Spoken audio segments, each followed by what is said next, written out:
Charter California edition. My name is Brad Pomerance. It's my pleasure to introduce you, if you don't know him already, John Laird. He is the Secretary of Natural Resources for the state of California. He spent 6 years in the California State Assembly. Sir, it's my honor to have you on the program. Thank you for joining us. What is the Agency of Natural Resources? There's actually 25 departments, boards, commissions, conservancies. The biggest ones are CAL FIRE, water, parks, fish and wildlife, formerly Fish and Game, Conservation Corps, Energy Commission. But it's 19,000 people and $9 billion dedicated to stewarding the lands in California. And if we may, I want to speak during this portion of our program about water. Because when you think about water in this state, as they say, it's not worth fighting over gold, it's worth fighting over water. And that's what we have in this state. Give us a sense of how severe the water crisis has become over the last few years, and especially looking at the last few months when we look at the snowpack. Well, when you look at California when Europeans arrived, the amount of water in its form then only supported about 250,000 people, and we have almost 38 million now, and the difference is the water system that has been developed in that time. And the water system that really feeds 25 million Californians through state water was designed and built primarily in the 1930s and the 1960s and 70s. And so even if we weren't facing sort of a change in the climate, a lot of extra people in California, we would be having to rebuild it. And the hub of the water system is the Sacramento-San Joaquin River Delta, where the two rivers come together east of the San Francisco Bay. And the fish populations have crashed there.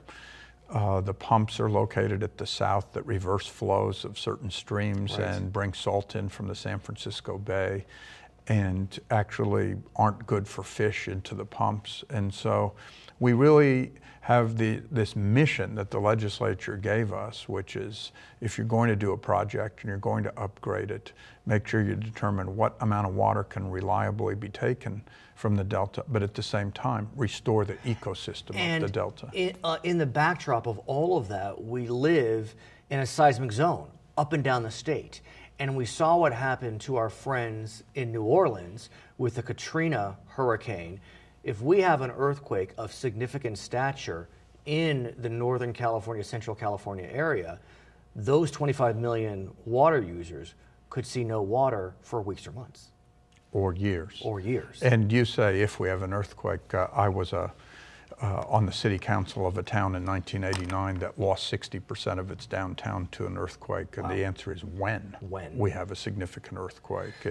It's can we have a system that's reliable in the face of some natural disaster, whether it's amazingly excessive flooding, whether it's excessive drought, whether it's seismic, whether it's climate change. So simultaneously, and I think this has caused some confusion for Californians, we have this water bond that may or may not wind up on the ballot. We thought it would. We don't know when it will. But we also have something entirely separate from the water bond, and that's known as the Bay Delta Conservation Plan. Some think that the water bond will be funding the Bay Delta Conservation Plan, but they are really separate entities. Could you really explain for us how those two plans are moving simultaneously? That's a very good question. And the water bond is scheduled to go on the ballot in November of next year, 2014. But it's been postponed twice. Exactly. So anything could happen, and it's a result of a legislative compromise in 2009. A project to really do what I was talking about, meeting the two goals in the Delta of restoring the ecosystem and determining water reliability and making a reliable supply, is separate from the bond. Why? It stands on its own. Why? Why shouldn't it be part of the bond? What was the thing? Because you don't need the bond to make it happen. If the users pay, which is the way the project is designed, it could be up to a $14 billion cost for tunnels, many different things. The people that receive the water will pay for it in their rates. And so there is not general fund or state money going directly to that. However, the habitat restoration, which we hope to do over the next 50 years, there's a chunk of that in the bond. That's not the project. You don't need that money to launch the project, and so it is really separate, but there are things in the bond that would really help. So what is the project? What is the Bay Delta Conservation Plan? It's really two things, meeting those two goals. It's, at this point, the preferred alternative is two 9,000 cubic feet per second tunnels around the delta to the South Delta, 33 miles in length, gravity flow, that would guarantee water in the event of a seismic or other event. Because underground they're safe, and they would be designed that way, and the water quality is good. So it links directly with the Sacramento River to that. Got it. And the second half is restore the ecosystem of the Delta. When Europeans arrived in California, there were 500,000 acres of wetlands in the Delta. There's 31,000 now. Now, there are some players, some stakeholders that have recently come to the table, and they have suggested that maybe we should have a smaller conservation plan. Some would argue they came late to the game. But what's your sense of now stakeholders coming in and trying to tinker with what had been a plan that seems to have been in place for a few years now? Well, I think that we welcome the participation. We're looking in the environmental documents that will be released soon at 15 different alternatives. We're going to study the things that they put forward, and we appreciate the fact that they're participating. The thing about it is that we have about 6 or 7 things we have to do. The two co-equal goals of reliability and habitat, but we want to meet the goal of making sure in an extreme event there's water reliability. We want to make sure that we have less reliance on the South Delta pump so it doesn't reverse flows. We want to make sure we have water conservation and recycling. We want to help people that want to do projects across the state that do less reliance on the Delta. And some of these goals are not necessarily met by the alternate proposal that's come in. So we want to work with them and try to meet all these goals we have. So we know how a bond is passed. It goes to the voters. How would the Bay Delta Conservation Plan become law? Is that the way to say it? It actually would be a project where you make decisions and a permit is issued. And the permit provides the assurances to make sure that the things that have been committed to are actually delivered. And so it's an environmental process. We've been releasing the draft documents. Once they come out in a complete draft this summer, it'll start the later in the year, the comment period, and then you respond to all the comments and you make decisions and hope to issue a permit, which we hope to do early next year. So no legislative action necessary? It's not required, but the legislature did in 2009 act to say, here are the goals you should meet in doing a project. So they have given guidance to it already. They have taken action that way. So who's issuing the permit? Ultimately? It would be, in essence, the fish agencies. How interesting. Yes. Why? It's just that's well, we're doing this as a conservation plan. And we're doing this within the construct of the Endangered Species Act. So we're looking at something like 50 species and running models on each one on how they will be protected or brought back from this. And so, because when the water project was built 40 years ago, there were no environmental laws as we know them in place. There was no Environmental Quality Act, Endangered Species Act. Are you feeling as if the stakeholders, all varieties of them, are coming together on one plan that's palatable at some level? I think that we would probably have to wait 5 millennia for every stakeholder to come together. But the thing about it is that we're working hard to involve them all and try to accommodate as many concerns as we possibly can. And there will be some in the Delta that will never be quite happy unless it's the way it was in 1850. And there will be some in the Central Valley that think, geez, we should be getting more water than we actually are. And what you're trying to do with this is balance all the interests. His name is John Laird. He is California's Secretary of Natural Resources. Thank you so much for joining us, sir. It's my pleasure. You bet. My name is Brad Pomerance. This is Charter California Edition. What percentage of California's developed water supply is used by homes and businesses? 11%, 27%, 43%, or 46%? Homes and business use 11% of the state's developed water supply. Farms use 43%. You're watching Charter California Edition. I'm Brad Pomerance. Our guest is Paul Zellerbach. He is the district attorney for Riverside County. And sir, I've spoken with many people in law enforcement, and they're just flummoxed about the situation as it relates to prisons.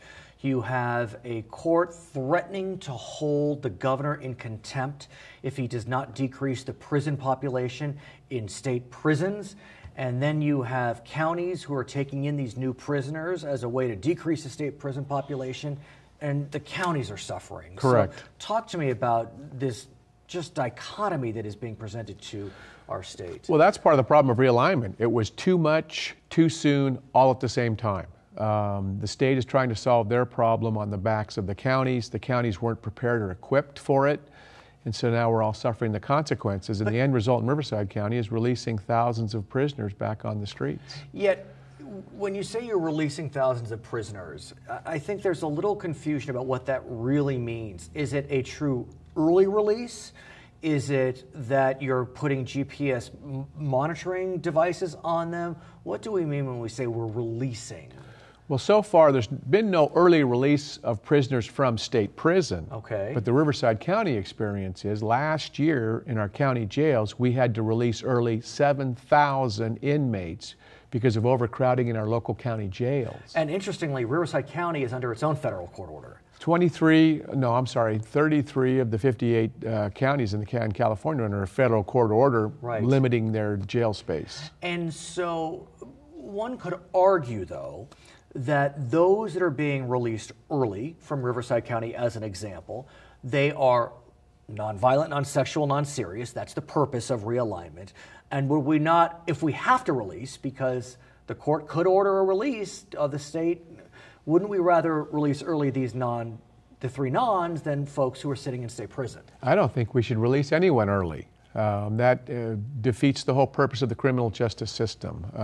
And you know, you're talking about the nonviolent, the non-serious, and non-sex related offender. That only relates to their most recent crime. It doesn't take into consideration their prior criminal history. And that has been a rap on realignment for quite some time. So the person may have committed a rape and got out, but their recent crime was shoplifting, and as a result, that's all you can look at is the shoplifting offense when you consider where they're one of the three nons. Correct.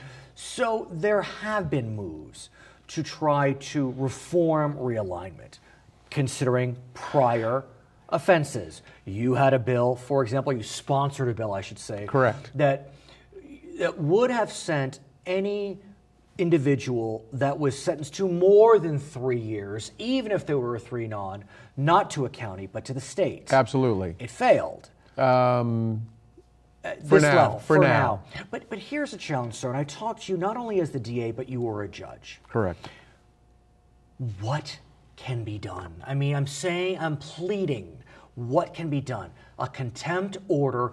I mean, the decision of the court recently against Governor Brown was blistering. 71-page blistering ruling. They said they exercised exceptional restraint in not holding the governor in contempt.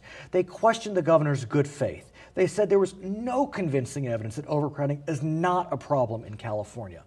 This was not a close call to this three-judge panel. It's not, unfortunately, but at the same time, you need to appreciate, and I think everyone needs to appreciate and understand that the governor has reduced the prison population by 24,000 people in a very short period of time.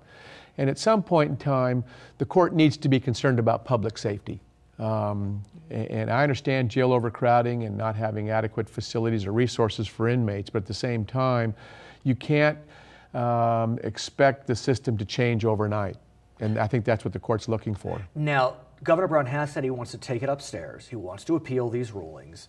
Ultimately, I would presume that appeal would go to the U.S. Supreme Court. Absolutely. You're a judge. You were a judge. I mean, a lot of prognosticators don't see the court likely taking the appeal. You know, given the history, I tend to agree with you. I would love the Supreme Court to take up this issue, but I think it's unlikely that they will.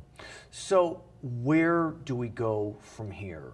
The bills that are being presented to reform realignment are failing. We have this court order demanding a release I shouldn't say release, demanding a decrease in the prison population. What's the answer? Well, I think, having been up in Sacramento last week testifying, I think the legislature is beginning to understand and comprehend the problem or the situation better.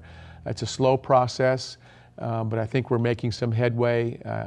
You know, as I predicted with the governor when I spoke to him previously, instead of the state being sued now, 4 counties, including Riverside County, have now been sued by the prison reform group that sued the state previously. Saying that the counties are overcrowded, the county jails? It's the same basis of the lawsuits that the counties are now facing that the state had faced for years and lost on.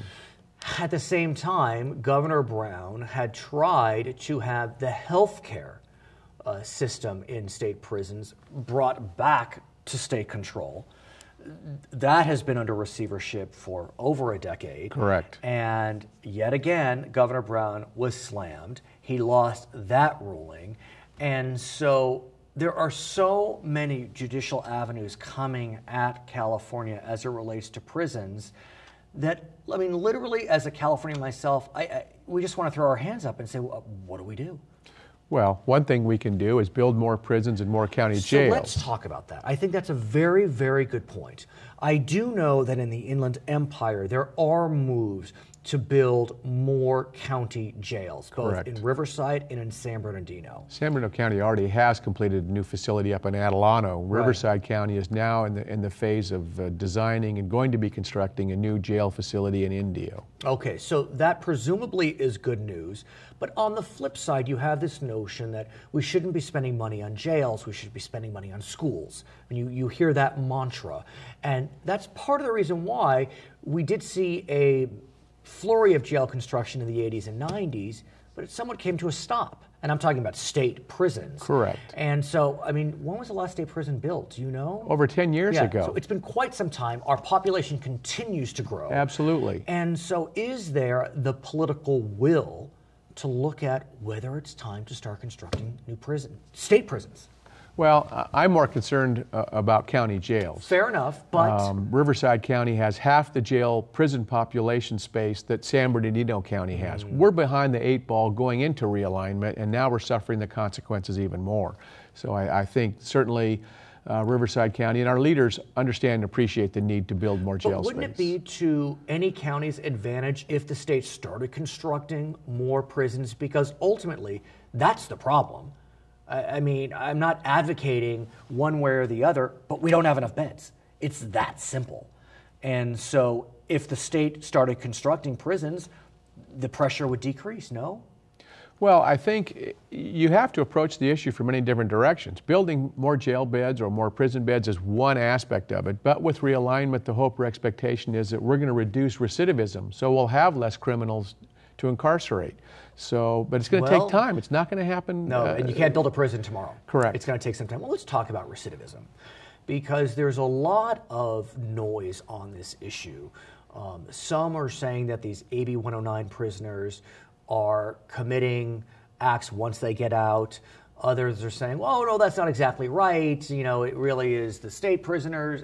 I don't know where to go with the question of recidivism. You know, you hear noises of, oh, he's the next Willie Horton, hearkening back to the Michael Dukakis days. Correct. I mean, I don't know, sir.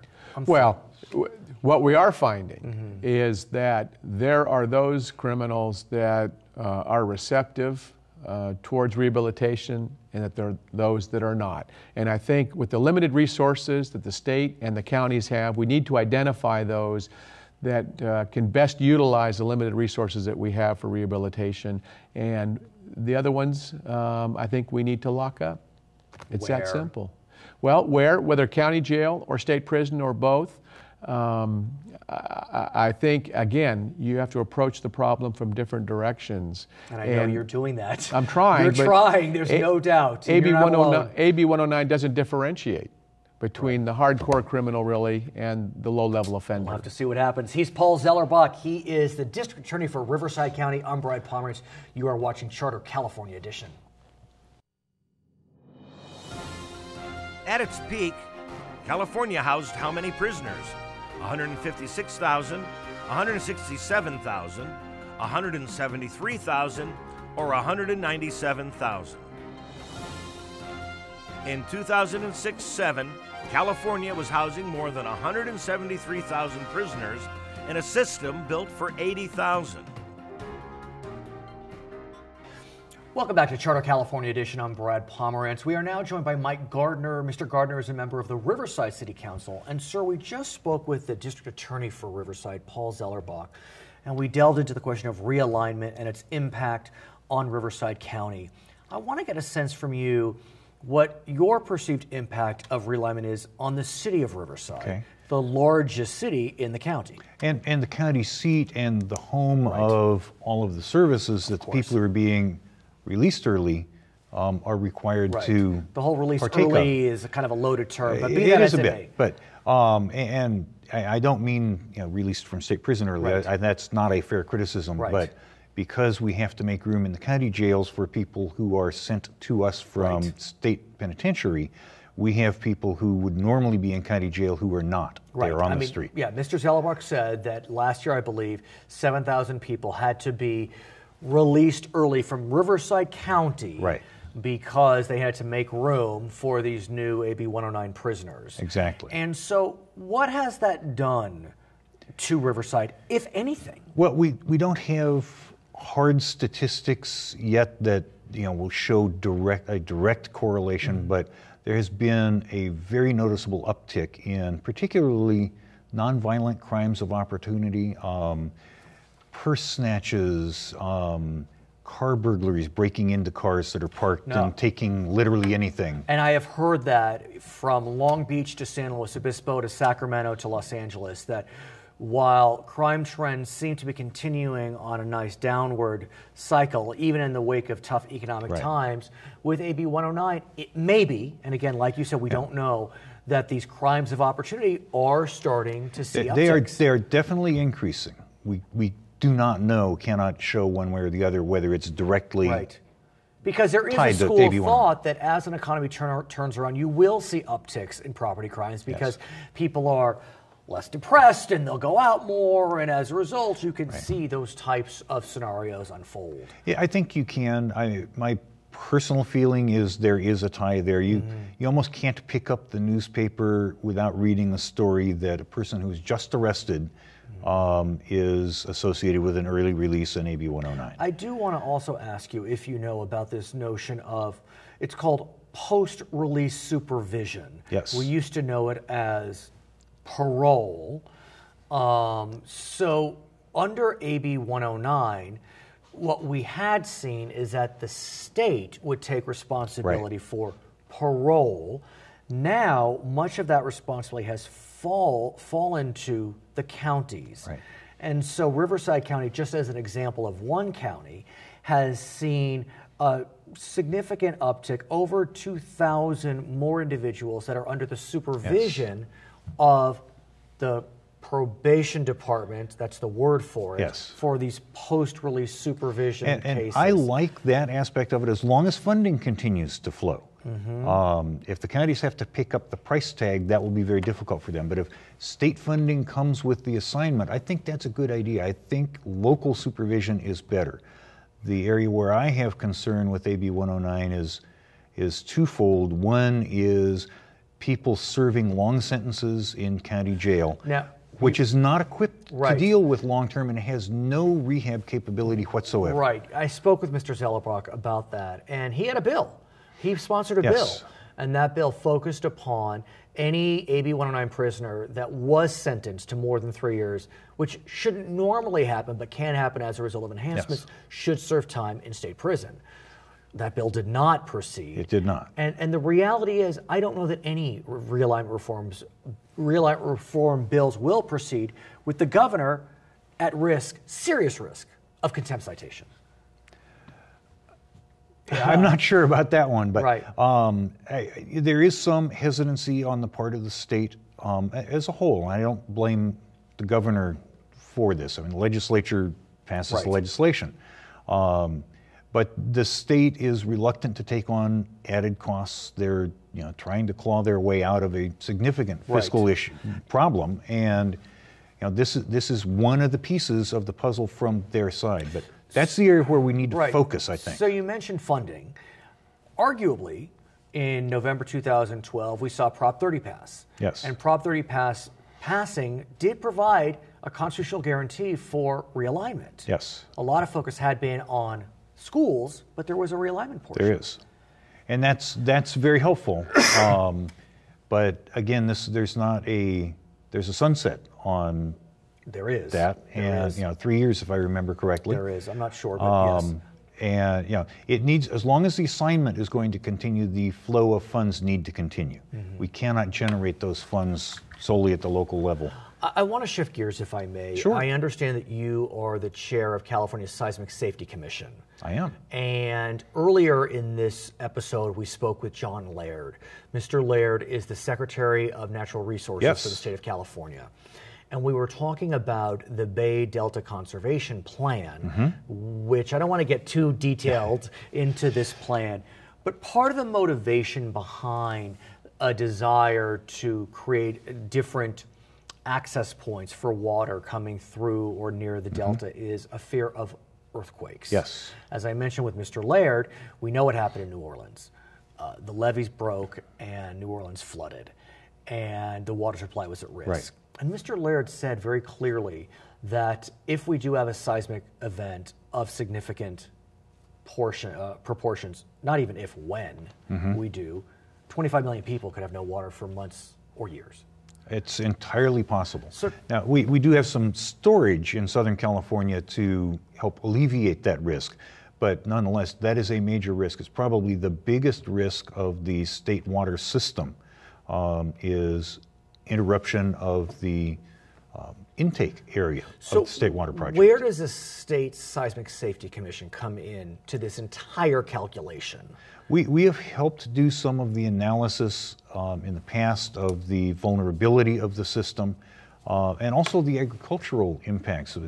Much of the Delta is farmed, Right. And it's below sea level, behind levees. That sounds incredibly familiar when you think about New Orleans, Yes. because New Orleans at that point was below sea level, the Ninth Ward. Yes. I mean, the ward, we use Exactly. that term. And so, now what? Well, the agricultural impacts are different than the water impacts, and the agricultural impacts are still there. The risk is still there, regardless of whether we relocate the intake structures I for the understand. water project. That's through the Bay Delta Conservation Plan. So yes, so in my mind, I think the water is probably more critical. The agricultural impacts would be large, but there are other areas that can pick that up. There are not other areas that can supply the water. But it seems to me, sir, and I ask you not only as chair of the Seismic Safety Commission, but as a council member whose city is sister city to Sendai in Japan. Yes.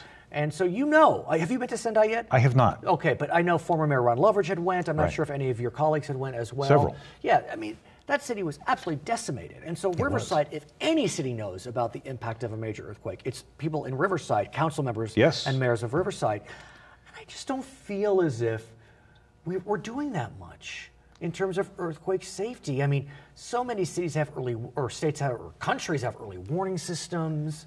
Seems like San Francisco's doing some stuff, but what are we doing? Well, in Riverside, we have a series of plans between the fire department and the police department for how they would react when we have the major earthquake.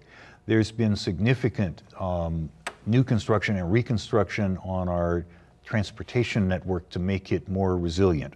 We're much less likely to lose our freeway system in the city. We still have some interchanges nearby that are at risk, particularly the I-215, I-10 interchange in the edge of That's San Bernardino infamous. and Colton. Right. It sits right on the main trace of a fault. Unbelievable. I mean, it's frightening, but who knew when it was constructed? Right. 50, 70 years ago. It has been retrofitted and it's stronger, but it's still probably at some level of risk. We have been retrofitting unreinforced masonry buildings in the city, and a number of them have been replaced with new buildings.